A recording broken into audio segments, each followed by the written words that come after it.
अकेले शहर में, फिर चाहे वो कितना भी अच्छा क्यों ना हो, पर जब तक अपना कोई नहीं होता ना, ये बिल्डिंग, इमारतें, पार्क कुछ भी अच्छी नहीं लगती। कोई होना चाहिए जो उस पल को खास बना दे। अन्यथा बिल्डिंग, पार्क, आसमान, पेड़ पौधे, जिन चीज़ों को आजकल बहुत हाइप किया जाता है, वो तो हर जगह है। कौन सा ऐसा शहर होगा जहाँ आसमान नहीं होगा, आसमान में तारे नहीं आते होंगे, रात को चंद्रमा नहीं दिखता होगा। हर जगह तो सब कुछ आता है। कहीं कोई चीज़ बहुत मॉडर्न, बहुत इक्विप्ड वे में होती है, कहीं बहुत साधारण पारंपरिक तरीके से होती है, और सबकी अपनी अपनी शोभा और सबकी अपनी ब्यूटी है। लेकिन ये सारी चीज़ों को, इनके होने को महसूस कर पाना मेरे लिए अकेले इतना आसान नहीं होता। एक अकेला लाइफ, जहाँ पहली बार घर से बहुत दूर रहना, घर की याद आना, मम्मी की याद आना, और ऊपर से इन सारी चीज़ों के बीच अपने जीवन को जैसे तैसे मैनेज करना। इतने तरह के काम करने होते हैं, ये तो पहले पता ही नहीं था। घर पर कहाँ से पता चलता, वहाँ मम्मी जो रहती है वहाँ कभी नहीं पता चलता कि खाना बनाने के पहले कितनी तैयारी करनी होती है और बनाने के बाद कितनी सफाई, कि कपड़े धुलने के बाद उनके पसरने से लेकर आयरन होकर, प्रेस होकर अलमारी में जाने तक का सफ़र इतना आसान नहीं होता, कि घर में आया हुआ ब्रेड, घर में आई हुई सब्जियों का बनने से लेकर खाने तक इतना आसान नहीं होता। सब कुछ के पीछे कड़ी मेहनत लगती है। पूरे दिन की प्लानिंग करो और रात को पूरा दिन निकल जाने पर फिर से अगले दिन की तैयारी करो। कैसी लाइफ होती होगी, सुपर हेक्टिक। फिर भी जाने कैसे कर लेती होंगी हमारी मम्मियाँ ये सब कुछ।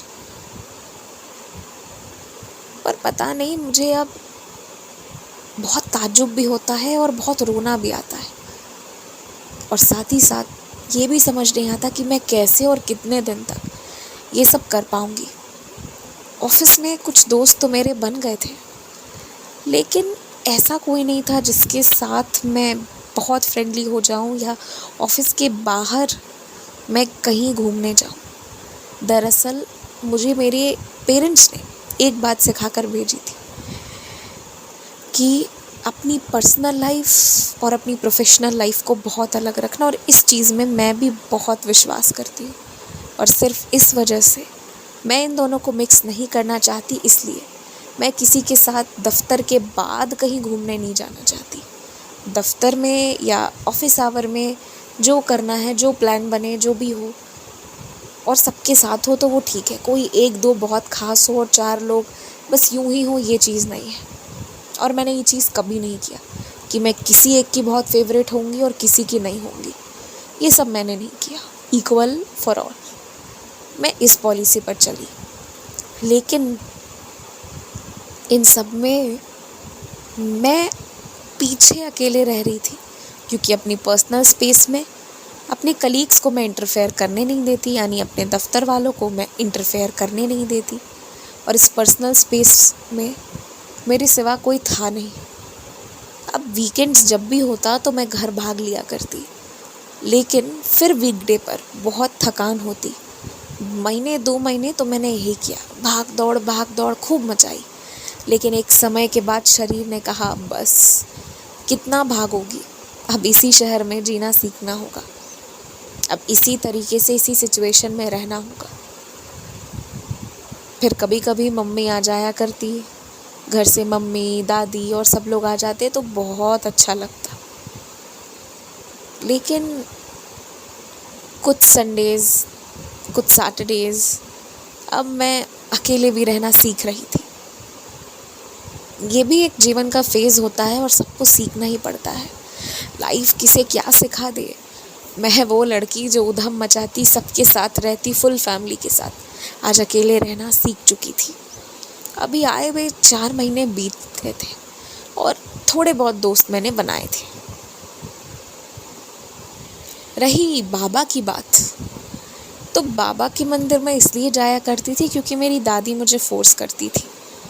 जब तक उनके साथ रहती थी तो उनके आगे पीछे लगकर तो मैं चली जाया करती थी, पर जब मैं यहाँ अलग रहती हूँ तो मैं उनका हाथ पकड़कर अब जा नहीं सकती और उनकी बहुत याद आती है, तो बस इसलिए अब मंदिर हो लिया करती हूँ। बाबा में मेरी कोई रुचि नहीं थी, उतनी कोई श्रद्धा नहीं थी। हाँ, दादी की श्रद्धा थी और मेरी श्रद्धा मेरी दादी में। उनसे कहलवा देती और बाबा मेरी सारी विशेष पूरी करते और मेरा काम वैसे ही हो जाता। तो मुझे साईं बाबा से ज़्यादा कोई लेना देना था नहीं। अब भी मैं बाबा के मंदिर जाती तो अपनी दादी को याद करके, और वहाँ जाकर अपनी दादी से ही बात करके आती। कभी मैंने बाबा पे ध्यान नहीं दिया या मैंने कभी बाबा से बात नहीं करी। लेकिन मैं जिस सांबर इडली के शॉप में जाती थी अक्सर, क्योंकि रात को कई बार ऑफिस से आकर मुझे डिनर बनाने का मन नहीं करता और 1-2 दिन की बात होती तो इंसान कुछ ऐसे खा लेता, पर ये चीज़ मेरे साथ हफ्ते में 4 दिन 5 दिन कभी कभी पूरे हफ्ते होती थी। तो इसलिए ना मैंने इडली सांबर डोसा ये चूज़ किया, क्योंकि ये एटलीस्ट हेल्दी है बाकी चीज़ों की तुलना में। इसमें ऑयल नहीं होता, कुछ फ्राई नहीं होता, तो इस वजह से मैंने यही चूज़ किया था। और अब मैं धीरे धीरे इन सांबर इडली वाले भैया से धीरे धीरे वेल एक्वेंटेड होते जा रही थी। मेरी दोस्ती यहाँ पर भी अच्छी खासी हो गई थी। थोड़े बहुत 2-4 लोग 2-4 लड़कियाँ जो यहाँ आया करती थी उनसे भी मेरी बातें होती थी, क्योंकि हम सब एक ही टाइम पर अक्सर मिला करते थे। तो शुरू में बस प्लीज़ मुझे क्या वो पानी का मग पास कर दोगे, तो हाँ हाँ ले लो, ऐसे करके बात शुरू हुई। प्लीज़ वो टिश्यू पेपर पास कर देना, आपके पास 100 रुपये का चेंज हो जाएगा क्या। तो ऐसी बातों से बस शुरुआत हुई थी और धीरे धीरे वहाँ पर बात होने लगी और वो अंकल को भी बहुत अच्छा लगता था हम सबसे बात करके, और हमें भी। एक बार ऐसा हुआ कि मेरी धीरे धीरे कुछ दिनों में वहाँ अक्सर जाने के बाद मुझे ऐसा लगने लगा कि मेरे ना पेट में थोड़ी थोड़ी प्रॉब्लम शुरू हो रही है। मुझे स्टमक एक थोड़ा रहने लगा। मैं बहुत डर गई थी और घर पर मैं बता नहीं सकती थी, मुझे समझ नहीं आ रहा था। फिर मेरा ना एक डाउट हुआ, मुझे लगा कि ये जो इडली वाले सांबर वाले इतने अच्छे बनते हैं कि हम ऐसे करते हैं वैसे सफाई करते हैं, ये करते हैं वो करते हैं, क्या ये सच में ऐसा करते हैं या ये नहीं करते, पता नहीं। ये बात मेरे मन में तब आने लगी जब धीरे धीरे मेरा हेल्थ डाउन होना शुरू हो गया। उन्हीं दिनों की बात है, एक विचित्र लीला मेरे लाइफ में हुई। एक अंगूठी जो मुझे मेरी मम्मी और दादी ने दोनों ने मिलकर जॉइंटली अपनी सेविंग्स में से मुझे दिया था, वो अंगूठी मेरी गुम हो गई। मैं बहुत परेशान रही। मुझे अंगूठी गुम होना मालूम हुआ जब मैं ऑफिस आ रही थी तब। जिस व्हीकल में मैं आई मैंने उसमें भी पूरा देख लिया, ऑटो में कहीं नहीं मिला। मैंने अपने बैग में देखा, मैं परेशान रही, मुझे लगा शायद घर पे मुझे मिल जाएगा, हो सकता है मैंने घर पे खोला हो। हालांकि मैं अंगूठी इतनी आसानी से खोलती नहीं थी। घर जाकर भी मैंने चेक किया, घर में कहीं नहीं मिला। मैं बहुत रोने लगी। वो अंगूठी से मुझे लगाव नहीं था, बात उसमें मौजूद सोने की नहीं थी, बात उसके पीछे मेरी मम्मी और दादी की थी, उनके इमोशन की थी। और मुझे उनके माध्यम से मिला हुआ वो गिफ्ट खो जाने का बहुत दुख था, ना कि सोना चला जाने का। जैसा लोग अक्सर कहते हैं कि सोना जाना अपशकुन होता है, मेरे लिए उनके माध्यम से दिया गया तोहफा जाना ज़्यादा अपशकुन था। बहुत उदास थी मैं, पर भूख मुझे ज़ोरों की लगी थी। और मैं चाहे कुछ भी किसी भी मूड में रहूं, पर मैं भूख बहुत देर बर्दाश्त नहीं कर सकती, और इसलिए मैं वापस इडली शॉप में पहुंच गई। उदास मन से मुंह लटकाकर मैंने इडली खाया, और जैसे ही इडली खाने के बाद वहाँ साइड में जहाँ वो, क्योंकि 2-3 तरह की डिशेस सर्व करते हैं, तो वहाँ पर उनका अचार रखा रहता है। तो अचार सबसे कोने में होता है उनके ठेले के। उस अचार के बगल में छोटा सा चमकता हुआ कुछ दिखा, और पहले तो मैंने इग्नोर किया बहुत देर, पर जैसे ही मैंने हाथ रखा मुझे मेरी अंगूठी मिल गई। ये मेरे लिए बहुत ताजुब की बात थी, मेरा अंगूठी का मिलना। लेकिन इस अनुभव के बाद मेरी बाबा पर श्रद्धा बहुत बढ़ गई थी, क्योंकि पूरे दिन मैंने साईं बाबा से प्रार्थना की थी कि प्लीज़ मुझे मेरी वो अंगूठी दिला दे। और ताजुब की बात है, यहाँ पर पड़ा रहा, किसी ने नहीं उठाया, किसी ने कुछ नहीं किया। मैं बहुत शौक थी और साथ ही साथ पहली बार थोड़ा सा मेरा बाबा के प्रति ध्यान गया था, वरना बेचारे बाबा जाने कितनी बार मेरी लाइफ में हेल्प कर चुके थे, पर मजाल है कि कभी भी मैं इनकी तरफ देखती या मैं इनके लिए ग्रेटफुल होती, कभी नहीं। पर पहली बार मुझे बाबा की ओर मेरा विश्वास बढ़ा, क्योंकि ये बहुत बड़ा काम बाबा ने कर दिखाया था। सोने की अंगूठी गुम होना और वो मिल जाना, वो भी इडली सांभर वाले के वहाँ से। मैं इस पूरी घटना को बैठकर सोच रही थी, खूब रो रही थी, बहुत शुक्रगुजार हो रही थी।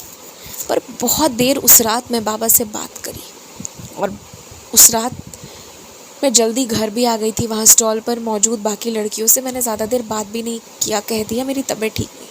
और आपको जानकर हैरानी होगी कि उस दिन मुझे बाबा ने एक जवाब दिया। जो मेरा स्टमक एक होता था, उसको लेकर मैंने सवाल किया था, कहीं ये इडली वालों के कारण तो नहीं होता। उस दिन मुझे बाबा ने एक बात और समझाई कि ये लोग इतने भी ईमानदार नहीं थे कि तेरी अंगूठी तुझे वापस दे जाते। और ये बात मुझे मालूम थी, उनकी चालाकियाँ मैंने कई बार देखी थी, मैंने महसूस किया था। तो ये बात तो मैं जानती थी कि वो इतने सिंपल नहीं थे। खैर, वो सिंपल तो बिल्कुल ही नहीं थे। 2, 4, 5 रुपए भी अपनी प्रॉफिट की मार्जिन हद तरह से देखते थे। एक होता है, हर कोई व्यापार करता है प्रॉफिट के लिए, एक होता है सेल्फिश होना, और वो लोग हाईली सेल्फिश थे। ये तो हमें पता था, पर हाँ, हम उनके रोज के कस्टमर थे और वो अच्छा सामान देते थे, इसलिए हमारा उठना बैठना होता था और उनका भी मन लगा रहता था। और ये सेल्फिश लोग मेरा अंगूठी नहीं लौटाते। अब ये इससे मुझे समझ में आया ना कि ये रोज़ अपने ठेले की सफाई नहीं करते थे और मैं रोज़ यहाँ खाना खाती थी, और शायद यही मेरे स्टमक एक का कारण बनता जा रहा था। मेरा तो दिमाग घूम गया कि ये सब मैं क्या सोच रही हूँ। शायद मैं बहुत ओवर थिंकिंग कर रही हूँ। कहीं ये सीरियल का अंजाम तो नहीं है कि सीरियल देखकर इतना सोचने की मुझे आदत लग गई। लेकिन दूसरे ही पल मैंने सोचा कि अगर मेरी इस बात में 1% भी सच्चाई है ना, तो मैं 2-4 दिन वहाँ ना जाऊँ। और मैं पूरे हफ्ते वहाँ नहीं गई। मुझे बहुत कष्ट हुआ, कभी खिचड़ी बनाया, कभी दलिया बनाई। एक दिन तो मैं भूखे ही सो गई थी, कुछ भी नहीं खाया मैंने। पर इस एक हफ्ते में मेरी तबीयत बहुत अच्छी हो गई।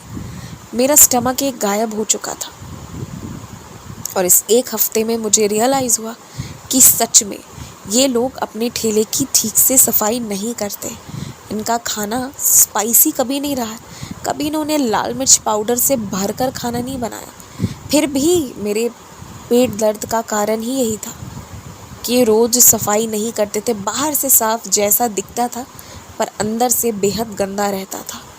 इस वजह से, नहीं दिखने के वजह से हम कोई टोकते भी नहीं थे, और उस वजह से हमारा हेल्थ ख़राब हो रहा था, मेरा भी। और वहाँ पर कभी कभी कुछ लड़कियाँ भी कहती थी। खैर, मैंने किसी के व्यापार से क्या लेना देना, लेकिन मैंने वहाँ तय कर लिया कि मैं वहाँ नहीं जाऊँगी। ये जानकर आप लोगों को आश्चर्य होगा कि कुछ दिनों के बाद वहीं पर की एक लड़की मुझे ऑटो में मिली और उसने कहा कि बड़े दिनों से तुम आती नहीं हो उस शॉप में। तो मैंने कहा हाँ, मैंने आना छोड़ दिया। तो उस लड़की ने बताया, वैसे तो अब हम सब भी नहीं जाते वहाँ, हम सब ने पास में ही दूसरा दुकान देखा और अब हम वहाँ जाते हैं, क्योंकि वो वाले भैया का खाना खाकर हम सबकी तबीयत ख़राब हो गई थी। और एक दिन एक एक करके सबको फूड पॉइजनिंग हुई थी, जिसमें सबकी भयंकर तबीयत ख़राब हुई। ये सुनकर मैंने सोचा कि मैं बहुत लकी थी जो बाबा ने शुरू में ही मुझे ये दिखाकर साइड कर दिया, वरना जैसे ये लोग बीमार हुए थे वैसे ही मैं भी होती और फिर पता नहीं क्या होता। तो ये लीला हो सकती है बहुत लोगों के लिए बहुत बड़ी कोई बात नहीं हो, पर मेरे लिए एक बहुत बड़ी बात है, क्योंकि कैसे घुमा कर बाबा ने मुझे निकाला ना इन सब से, ये मैं जानती हूँ। हर एक बच्चे का बीमार पड़ना, और सब अपने लाइफ में 15-16 दिन पीछे चले गए थे, बुरी तरीके से बीमार पड़े थे। और वैसे में मैं 1 हफ्ते में बहुत आगे बढ़ चुकी थी, क्योंकि मेरी सिर्फ तबीयत ठीक नहीं हुई थी, बल्कि मैंने अच्छे से खाना बनाना और जीना सीख लिया। भले एक दिन मैं भूखी रही, पर दूसरे दिन से मुझे पता चल गया कि मुझे कैसे क्या करना है कि मैं खाना भी खाऊं, भूखे सोना ना पड़े, और साथ ही साथ मुझे अपना काम और बेहतर तरीके से करना भी आ गया। और यहाँ से बाबा की मेरे लाइफ में एंट्री हो चुकी थी। अब बाबा तो बाबा है। बाबा की एंट्री होने के बाद सच में मेरा विश्वास बाबा के प्रति बढ़ता चला गया।